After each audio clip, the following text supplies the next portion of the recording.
Police جب یسوع مسیح پہ ایمان لائے، مسیح ان کے زندگی میں تبدیلی لائے۔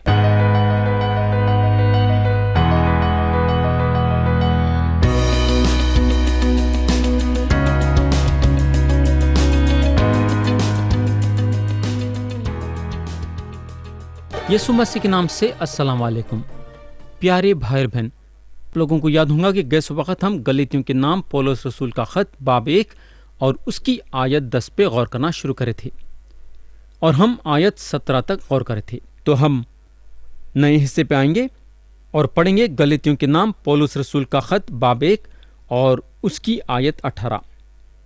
یہاں پولس بولتے ہیں، پھر 3 برس کے بعد میں کیفا سے ملاقات کرنے کو یروشلم گیا اور 15 دن اس کے پاس رہا۔ پیارے بھائی بہن، میں جہاں تک سمجھتا ہوں یہ آیت وہ بات ہے جو اعمال کی کتاب باب 9 اور آیت 26 سے 29 میں دیا گیا ہے۔ یہاں ذرا میں آیتیں پڑھتا ہوں۔ اس نے یروشلم میں پہنچ کر شاگردوں میں مل جانے کی کوشش کی، اور سب اس سے ڈرتے تھے کیونکہ ان کو یقین نہ آتا تھا کہ یہ شاگرد ہے۔ مگر برنبا نے اسے اپنے ساتھ رسولوں کے پاس لے جا کر ان سے بیان کیا کہ اس نے اس طرح راہ میں خداوند کو دیکھا، اور اس نے اس سے باتیں کی، اور اس نے دمشق میں کیسی دلیری کے ساتھ یسوع کے نام سے منادی کی۔ پس وہ یروشلم میں ان کے ساتھ آتا جاتا رہا اور دلیری کے ساتھ خداوند کے نام کی منادی کرتا تھا، اور یونانی مائل یہودیوں کے ساتھ گفتگو اور بحث بھی کرتا تھا، مگر وہ اس کے مار ڈالنے کے درپائی تھے۔ پیارے بھائی بہن، جب ہم یہ سارے باتیں ملا کے دیکھتے ہیں تو اس کا مطلب یہ ہے کہ پولس بیابان میں 3 سال سے بھی کم زندگی گزارے۔ یہ ایک دلچسپی کی بات ہے کہ خدا اپنے لوگوں کو کیسا تیار کرا۔ خدا جو ہے موسیٰ کو بیابان میں تیار کرا۔ خدا جو ہے ابراہیم کو تیار کرنے کے لیے ایک بالکل الگ جگہ پہ لایا، اور ایلیا نبی کو بھی اسی طریقے کا تجربہ ہوا۔ یہ خدا کا طریقہ تھا کہ اس کے چنے ہوئے آدمیوں کو بیابان میں رکھنا، تاکہ اس آدمی کو اپنے خدمت گزاری کے لیے تیار کرے۔ ویسا داؤد کو جو خدا تیار کرا وہ باہر پہاڑوں کے غاروں میں تیار کرا، جب انہوں بادشاہ سول سے ڈر کے بھاگ جا رہے تھے، بلکہ بھاگ گئے۔ داؤد کافی زندگی غاروں میں گزارے، مگر خدا ان کو غاروں میں رکھ کے پوری طریقے سے ان کو تیار کر لیا۔ اور یہاں اگر ہم دیکھیں گے تو خدا جو ہے پولس کے ساتھ بھی وہ طریقہ استعمال کرا کہ ان کو بیابان میں بھیج دیا اپنی خدمت گزاری کرنے کے لیے، تیار کرنے کے لیے۔ اس کے بعد پولس یروشلم کو گئے اور پطرس سے ملاقات کرے اور ان کے پاس 15 دن رہے۔ آیت 19 میں پولس بولتے ہیں، مگر اور رسولوں میں سے خداوند کے بھائی یعقوب کے سوائے کسی سے نہ ملا۔ تو پولس کو کسی رسول سے بھی تعلق نہیں تھا، یعنی کہ ان کی ملاقات دوسرے رسولوں سے نہیں ہوئی سوائے پطرس کے اور یعقوب کے، جو خداوند یسوع مسیح کے بھائی تھے۔ تو پولس کا صرف یہ لوگوں سے اتنا اچھا تعلق تھا، اور پولس کو ان لوگوں کے طرف سے کچھ بھی نہیں ملا، جو ہم آگے چل کے دیکھیں گے۔ آیت 20 پڑھیں گے۔ یہاں انہوں بولتے ہیں، جو باتیں میں تم کو لکھتا ہوں خدا کو حاضر جان کر کہتا ہوں کہ وہ جھوٹی نہیں۔ تو یہاں پولس صاف صاف یہ ظاہر کر رہے ہیں کہ ان کے باتیں جھوٹے نہیں ہیں بلکہ سچ ہیں۔ پولس میں ایک زبردست خوبی یہ تھی کہ انہوں جھوٹ نہیں بولتے تھے، انہوں ہر چیز خدا کو حاضر ناظر رکھتے ہوئے بات کرتے تھے۔ ان کے زندگی میں پوری طرح سے تبدیلی آ گئی تھی، کیونکہ انہوں پوری طرح سے اپنے آپ کو خدا کے حوالے کر دیے تھے۔ ہمارے زندگی میں تبدیلی پوری طرح سے اس وقت ہی ہوں گی جب ہم اپنے آپ کو پوری طرح سے خدا کے حوالے کریں گے، لیکن ہمارے میں کمزوری یہ ہے کہ ہم پوری طرح سے اپنے آپ کو خدا کے حوالے کرنا نہیں چاہتے ہیں۔ تھوڑے بہت باتاں جو ہیں ہم اپنی مرضی سے کرنا چاہتے ہیں اور اپنی مرضی کے ساتھ چلنا چاہتے ہیں، جو کہ بالکل غلط ہے، کیونکہ ایک بار یسوع مسیح پہ ایمان لانے کے بعد ہمارا فرض یہ بنتا کہ ہم پوری طرح سے اپنے آپ کو خدا کے حوالے کرے۔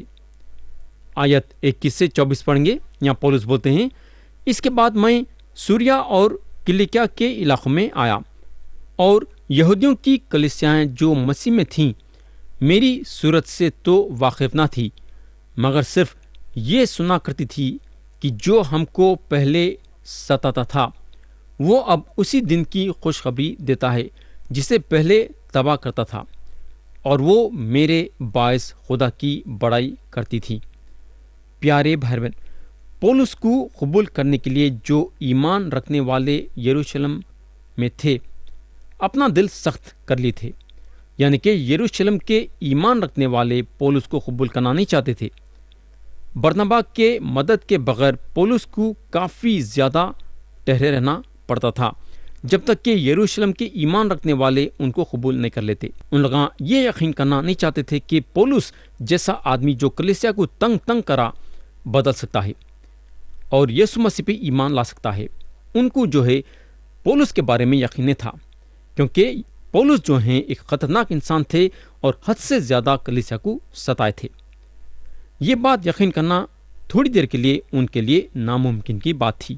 آیت 21 سے 24 میں پولس اپنے پہلے 5 سال کے بدلاؤ کے بارے میں بتاتے ہیں۔ انہوں اپنے ناکامیابی کے بارے میں کچھ رومیو کے 7ویں باب میں بتاتے ہیں، یعنی کہ اپنے ذاتی زندگی کے بارے میں بتاتے ہیں کہ انہوں کتنے ناکامیاب ہیں۔ پولس کے زندگی میں 3 حصے تھے۔ ان کے زندگی کا پہلا حصہ یہ تھا کہ انہوں ایک غرور بھرے ہوئے فرسی تھے۔ ان کا دماغ بہت ہی زبردست تھا اور انہوں موسیٰ کی شریعت میں ماہر تھے۔ تو پولس ایک زبردست آدمی تھے، مگر ان کے دل میں غرور بھرا ہوا تھا، یہ بات کا کہ انہوں سب کچھ جانتے ہیں۔ انہوں یسوع مسیح سے چڑھتے تھے، انہوں کلیسیا سے چڑھتے تھے اور کلیسیاں کو ستانے پہ تل گئے تھے اور کلیسیاں کو پوری طرح سے مٹا دینے کا سوچ رہے تھے۔ تو یہ ان کے زندگی کا پہلا حصہ تھا۔ اب ہم ان کے زندگی کے دوسرے حصے پہ جائیں گے۔ ان کے زندگی کا دوسرا حصہ شروع ہوا جب انہوں دمشق کے راستے پہ تھے۔ یہ سڑک پہ انہوں یسوع مسیح کی روشنی دیکھ کے زمین پہ گر گئے۔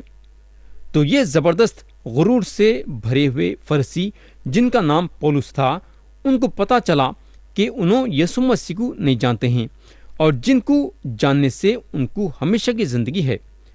پولس یہ سوچے کہ یسوع مسیح مر گئے ہیں اور انہوں یسوع مسیح کو پوچھنے کو لگے کہ خداوند تو کون ہے؟ مسیح جو ہیں پولس کے یہ سوال کا جواب دیے یہ بولتے ہوئے کہ میں یسوع ہوں جس کو تو ستاتا ہے۔ تو جب پولس مسیح کے بارے میں جان لیے تو اس کے بعد مسیح سے سوال کرنے لگے کہ خداوند تو کیا چاہتا ہے کہ میں کروں؟ میرے بھائی اور بہن، پولس جو ہیں مسیح سے ملنے کے بعد تھوڑے دن انہوں عربوں کے علاقے میں گزارے۔ تو وہ پہلے چند سال انہوں خدمت گزاری کرنے کی کوشش کرے، مگر ان کو پتا چلا کہ جو انہوں کرنا چاہتے ہیں وہ انہوں نہیں کر سکے، اور آخری میں چل کے انہوں چلانے کو لگے۔ جہاں رومیو کا خط باب 7 اور آیت 24 میں لکھا ہوا ہے، ہائے میں کیسا کمبخت آدمی ہوں، اس موت کے بدن سے مجھے کون چھڑائے گا؟ تو میرے بھائی اور بہن، یہ آدمی وہ نہیں ہے جو نجات نہیں پایا ہے، بلکہ یہ آدمی وہ ہے جو نجات پایا ہے۔ تو پولس کے زندگی کا یہ دوسرا حصہ تھا۔ پولس رسول کے زندگی کا تیسرا حصہ وہ حصہ تھا جہاں انہوں روح کے ساتھ چلے۔ خدا کی روح ان کے ساتھ تھی اور انہوں خدا کے پاک روح کے مطابق چلے، اور یہ وقت تھا جو انہوں خدا میں اپنی زندگی گزارے۔ اور آج ہم سب جو یہ بولتے ہیں کہ ہم یسوع مسیح پہ ایمان لائے ہیں، تو ہمارا فرض یہ ہے کہ ہم خدا کے پاک روح کے ہدایت سے چلنا اور خدا میں زندگی گزارنا۔ تو پیارے بھائی بہن، پولس کے زندگی کے یہ 3 حصے تھے۔ میرے بھائی بہن، میں پھر سے آپ کا توجہ آیت 24 پہ لانا چاہوں گا، جو کہ یہ باب کی آخری آیت ہے۔ یہاں پولس بولتے ہیں، ذرا غور سے سنو، اور وہ میرے باعث خدا کی بڑائی کرتی تھیں۔ اور ایک بار پڑھنا چاہوں گا، اور وہ میرے باعث خدا کی بڑائی کرتی تھیں۔ پیارے بھائی بہن، اب سوال یہ پیدا ہوتا ہے کہ کیا پولس اپنی طاقت سے اپنی زندگی کو بدل سکتے تھے کیا؟ یہ ناممکن کی بات تھی،